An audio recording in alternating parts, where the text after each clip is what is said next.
함께 말씀 보도록 하겠습니다. 오늘 말씀은 마가복음 15장 1절부터 15절까지 말씀입니다. 제가 봉독하도록 하겠습니다. 새벽에 대제사장들이 즉시 장로들과 서기관들 곧 온 공회와 더불어 의논하고 예수를 결박하여 끌고 가서 빌라도에게 넘겨주니 빌라도가 묻되 내가 유대인의 왕이냐? 예수께서 대답하여 이르시되 내 말이 옳도다 하시매 대제사장들이 여러 가지로 고발하는지라. 빌라도가 또 물어 이르되 아무 대답도 없느냐? 그들이 얼마나 많은 것으로 너를 고발하는가 보라 하되 예수께서 다시 아무 말씀으로도 대답하지 아니하시니 빌라도가 놀랍게 여기더라. 명절이 되면 백성들이 요구하는 대로 죄수 한 사람을 놓아주는 전례가 있더니 밀란을 꾸미고 그 밀란 중에 살인하고 체포된 자 중에 바라바라 하는 자가 있는지라. 무리가 나아가서 전례대로 하여 주기를 요구한데 빌라도가 대답하여 이르되 너희는 내가 유대인의 왕을 너희에게 놓아주기를 원하느냐 하니 이는 그가 대제사장들이 시기로 예수를 넘겨준 줄 알미러라. 그러나 대제사장들이 무리를 충동하여 도리어 바라바를 놓아달라 하게 하니 빌라도가 또 대답하여 이르되 그러면 너희가 유대인의 왕이라 하는 일을 내가 어떻게 하랴? 그들이 다시 소리 지르되 그를 십자가에 못 박게 하소서. 빌라도가 이르되 어찌미냐 무슨 악한 일을 하였느냐 하니 더욱 소리 지르되 십자가에 못 박게 하소서 하는지라. 빌라도가 무리에게 만족을 주고자 하여 바라바는 놓아주고 예수는 채찍질하고 십자가에 못 박히게 넘겨주니라. 아멘. 군중심리라는 말을 들어보셨을 것입니다. 이 군중심리라는 말은 정보를 가지고 있지 않은 상태에 다수의 사람들이 선택하는 것을 따라가는 현상을 의미합니다. 그런데 이 군중심리가 잘못 이용되게 되면 작은 문제나 피해가 걷잡을 수 없이 커지게 됩니다. 한 예를 들자면 2017년에 있었던 대왕 카스테라 사건을 우리 성도님들께서는 또 알고 계시는 분들도 계실 것입니다. 한 먹거리 고발 프로그램에서 이 대왕 카스테라 집이 문제를 고발하게 되었습니다. 당시 한창 인기를 끌고 있었는데 막상 지나와서 돌아보면 그 조리법과 그 첨가물이 일반적으로 이 제빵을 하는 것에 대해서는 크게 문제가 되지 않은 조리법이었습니다. 그런데 또한 이러한 조리법에 대해서 극소수의 판매점을 문제점을 부각하고 그것을 마치 일반화시키는 바람에 당시 잘 모르고 있었던 사람들이 이 점을 잘 모르고 불매운동을 일으키고 또한 이 상황에 대해서 수많은 비난의 여론이 일게 되어서 이 대왕 카스테라의 매출 90%가 줄게 되고 또한 바람직하게 또한 선량하게 판매하고 있었던 모든 판매점마저 다 문을 닫게 되는 일이 있었습니다. 이 사건처럼 오늘 예수님께서 예루살렘 성전에 들어오실 때에 수많은 사람들이 예수님을 향하여서 호산나 다윗의 자손이여 소리치며 주님을 맞이하였지만 오늘 말씀 속에 잘못된 군중 심리로 인하여서 단 한순간에 많은 백성들이 예수를 못 박으라 라고 소리치는 사건을 마주하게 됩니다. 먼저 말씀을 보면 대제사장들과 장로들 그리고 서기관들이 어떻게든 예수의 그 잘못 또한 그 죄목을 찾으려고 밤늦게까지 모이게 됩니다. 그러고는 이제 새벽이 되어서 이제는 그들이 문제를 삼고자 했었던 이 종교적인 문제를 이제는 정치적 문제로서 둔갑시켜서 어떻게 해서든 예수를 처형대에 올리게 하고자 이제 빌라도 총독을 찾아가게 됩니다. 왜냐하면 당시에 이 사내들인 공회는 물론 이 당시 상황이 이 로마의 정권 아래에 있었기 때문에 대제사장이나 서기관들 바리새인들에게는 그를 처형시킬 수 있는 권한이 없었기 때문이었습니다. 또한 더불어 종교적인 문제로 처형까지 이를 수는 또한 그러한 죄목을 삼기가 어려웠습니다. 그래서 그들은 이 예수를 정치적 선동자, 즉 자신이 유대인의 왕이다라고 하는 것을 명목 삼아 바로 빌라도 앞에 세운 것입니다. 마치 이 모습을 보면 예수님께서 점점점 어려움과 고난의 길 가운데에 휩싸이고 그 구원의 사역은 점점 실패로 돌아가는 것 같아 보입니다. 그리고 반대로 제사장들과 수많은 바리새인 서기관들의 그 술수대로 마치 술술 진행되어져 가는 것 같아 보입니다. 그러나 이 또한 마가복음 10장 33절에서 예수님께서 세 번째로 순환 예고를 하시면서 자신이 곧 이방인의 손에 불림받게 될 것이라는 그 말씀이 이 시간 가운데서도 묵묵히 하나님께서는 그 길 가운데에서도 온전히 그 말씀을 성취하시며 나아가고 계심을, 그리고 온전히 하나님의 말씀이 이 고난의 길 가운데에서도 여전히 성취되어 가고 있다는 것을 우리는 말씀을 통해 발견할 수 있습니다. 즉 하나님께서 말씀하신 이 모든 길을 예수님께서는 묵묵히 순종하심을 통하여 그 구원의 길을 완벽히 이루고 계시는 것이었습니다. 그렇게 빌라도는 자기 앞에 예수라는 자에게 내가 유대인의 왕이냐라고 예수에게 질문을 던지게 됩니다. 예수님께서는 이 물음에 대해 내 말이 옳도다라고 말씀하시며 그 말씀에 대해서 아주 교묘하게 대답하십니다. 이 말씀의 뜻은 무엇이냐면, 무엇을 의미하는 거냐면, 먼저는 빌라도의 그 물음대로 예수님께서는 유대인의 왕이시며 만왕의 왕이시며 만주의 주가 되십니다. 그러나 예수님께서는 빌라도의 그 말에만 맞다라고 대답을 하시며, 유대인의 왕은 맞지만 내가, 즉 빌라도가 나에게, 예수에게 묻고자 하는 유대인의 정치적인 군사적인 왕은 아니라는 것을 교묘히 대답하고 계시는 것입니다. 결국 신문 속에 빌라도가 내린 것은 예수라는 자는 이 유대 종교적 신념과 연관이 있을 뿐 이 로마 제국과 그리고 로마의 어떠한 정치적인 해를 끼칠 수 있는 자가 아니라는 것을, 그리고 이것이 어떠한 문제가 되지 않을 것임을 알았기 때문에 이제 이 예수라는 자를 유월절 특별 사면을 통하여 석방시키고자 하였습니다. 그러나 당시 이 특별 사면은 이 빌라도 총독이 결정하는 것이 아니라 바로 백성들의 선택에 의해서 결정되어지는 것이었습니다. 문제는 바로 여기서 등장하게 됩니다. 백성들의 대답은 너무나 예상 밖이었습니다.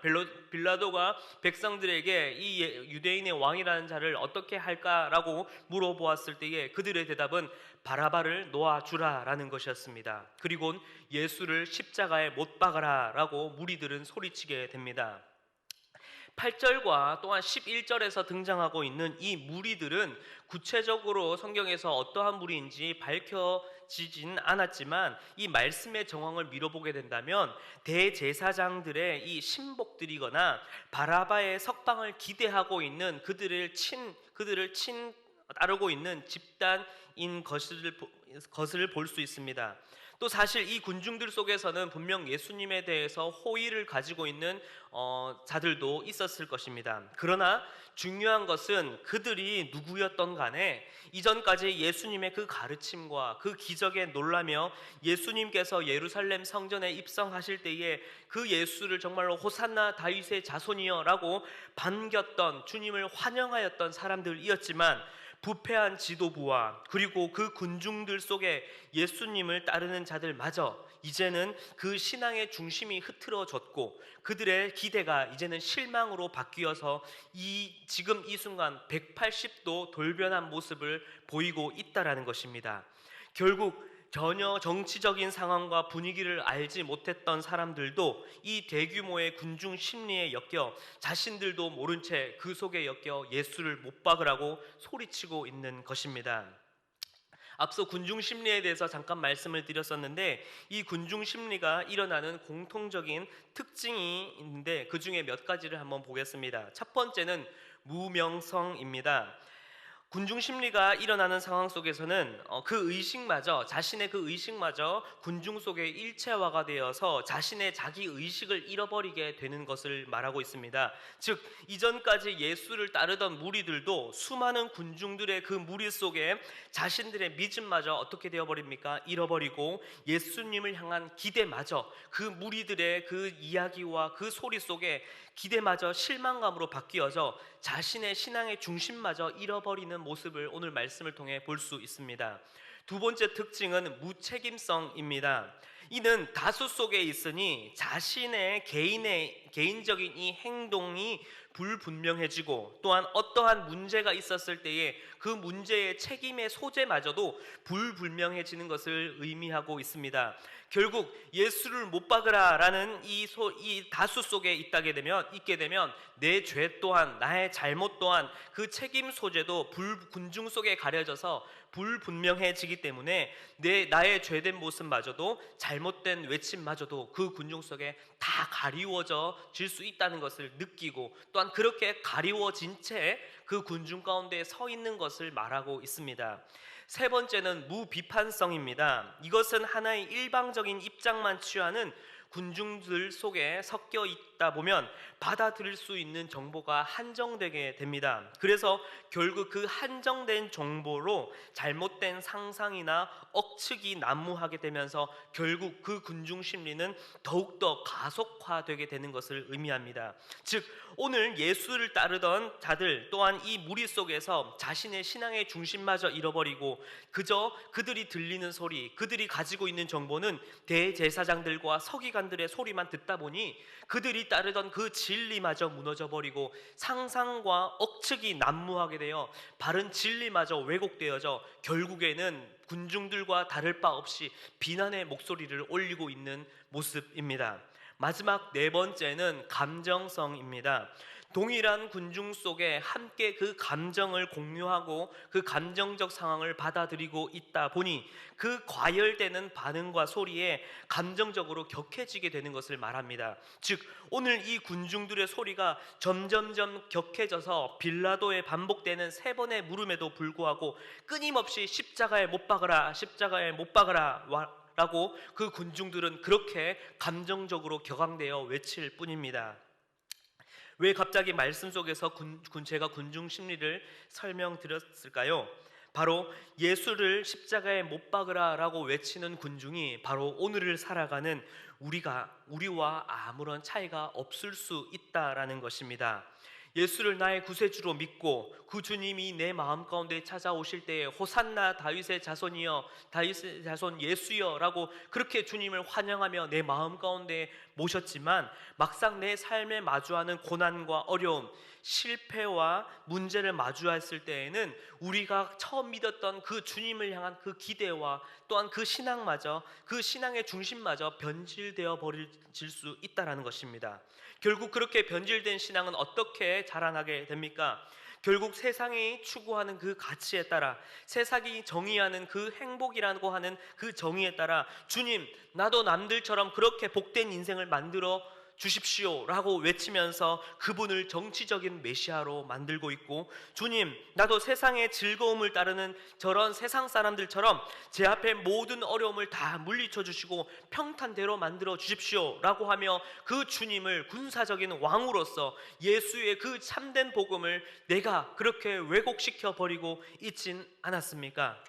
결국 인생의 문제와 고난 앞에 우리는 변질된 신앙으로 기대가 실망으로 바뀌어서 결국 세상과 제약이 우리에게 미혹하는 그 죄의 군중 심리에 젖어가고 있진 않은지 우리의 삶을 돌아보길 원합니다. 앞서 말씀드렸던 군중 심리의 특징은 무엇이었습니까? 첫 번째, 무명성. 죄된 세상 속에서 신앙의 중심과 그 하나님의 자녀됨마저, 그 정체성마저 잃어버린 채 그렇게 세상 가운데에 세상의 정의대로 세상의 가치를 따라 살아가고 있진 않습니까? 두 번째, 무책임성. 내 모습이 다른 사람들도 이렇게 다 죄 짓잖아, 직장 동료도 집사라는데 다 할 거 다 하면서 살아, 나쯤이야 하나쯤 괜찮지 뭐 라고 하는 그렇게 죄 속에 불분명해진 책임 소재로 내 죄를 그렇게 합리화시키고 감추면서 그렇게 세상 군중 속에서 내 자신이 또한 그렇게 살아가고 있진 않습니까? 세 번째, 무비판성.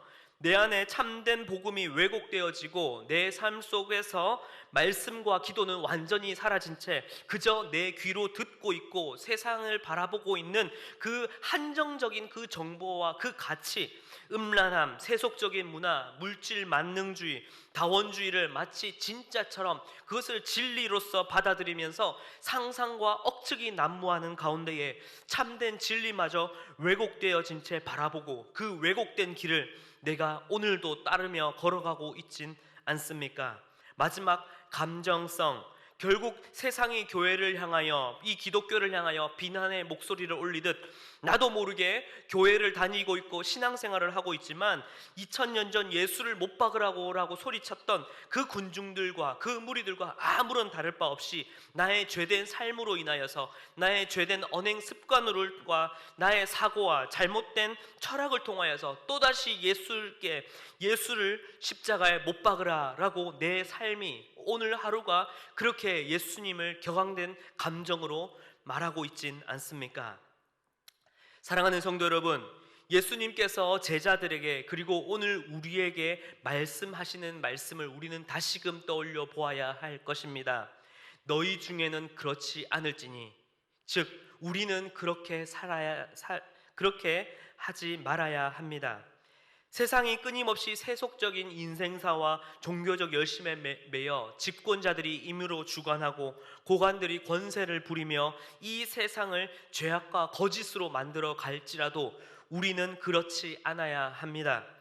세상이 죄된 군중 심리 속에 내 신앙의 중심마저 잃어버려 세상 속에, 그 물결 속에 그 무리들처럼 그렇게 젖어가는 우리들이 아니라, 이제 우리는 우리의 믿음과 신앙의 중심을 지키며 날마다 이 죄된 세상을 거슬러 온전히 묵묵히 그 십자가의 길을 걸어가신 그 주님의 가르침을 본받아, 그 주님의 그 삶을 본받아 이제는 그 십자가의 길을 따라가야 할 것입니다.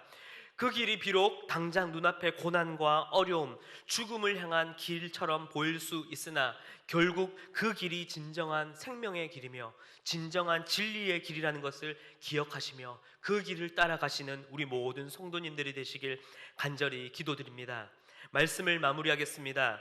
예수님께서는 이방인의 손에 넘겨지며 군중들로 비난과 배신을 당하시면서도 그 순간에도 여전히 십자가에 오르시는 그 고난과 핍박의 길, 그 고난 속에서도 바로 하나님께서 그를 보내신, 독생자 아들 예수 그리스도를 이 땅에 보내신 그 목적이 흔들리지 아니하셨습니다. 여전히 그의 모든 걸음과 그 고난과 역경 속에서도 여전히 주님께서는 그 말씀을 성취하고 계셨으며 그 말씀대로 모든 것을 이루며 나아가셨습니다. 그리고 온전한 순종으로 통하여 온전한 대속 사역을 완벽히 성취하셨습니다. 이제 우리가 그 길을 따라가야 할 때입니다. 이것이 우리가 따라가야 할 진짜 십자가의 길, 그리고 붙잡아야 할 참된 진리입니다.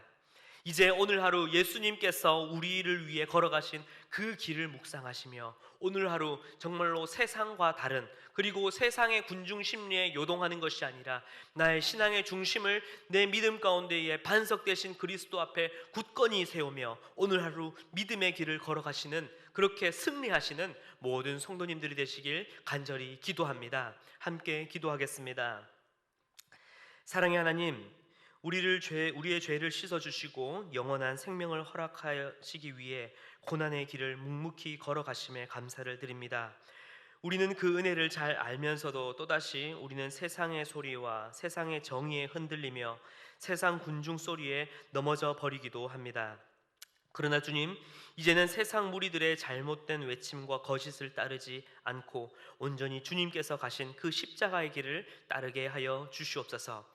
때론 삶에서 어려움과 고난을 마주할지라도 부활의 산 소망이 되시며 생명이 되시는 그 주님을 붙잡고 다시 일어서게 하시며 우리와 임마누엘 함께 하시는 그 주님과 함께 걸어가는 우리의 삶이 되게 하여 주시옵소서. 감사드리며 생명과 부활의 그 이름 예수 그리스도의 이름으로 기도하였습니다. 아멘.